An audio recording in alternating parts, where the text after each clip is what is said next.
मैं खुद दावत इस्लामी में था, उस वक्त भी हम इलियास कादरी साहब से सुनते थे कि कुरान के बाद सबसे अफजल किताब सही बुखारी। लेकिन ये तो हमें बाद में पता चला कि ये बात तो दुरुस्त है, लेकिन सही बुखारी और मुस्लिम में जो नमाज का तरीका लिखा है, हमारे पीर साहब खुद उस तरीके पे नमाज नहीं पढ़ते।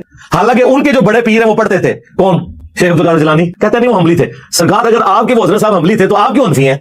आपके पीर की ज्यादा तहकीक है या आपकी? अगर आप समझते हैं कि फिक़ह हनफी बेहतर है तो इसका मतलब है कि आपकी अकल अब्दुल कादिर जिलानी से ज्यादा है। और अगर आप समझते हैं कि अब्दुल कादिर जिलानी जो है वो पीराने पीर है, उनकी अकल ज्यादा है, तो फिर आपको भी हमली हो जाना चाहिए। वैसे तो ये है ही कहानी है, उन्होंने कहीं नहीं लिखा मैं हमली हूं। वो कुरान और सुन्नत के मानने वाले, उन्होंने तो गुनियत तालिबीन में जो जन्नती फिरका है वो तो लिखा है अहले हदीस है। उन्होंने कहा अहले सुन्नत है ही अहले हदीस है, कर लो गल।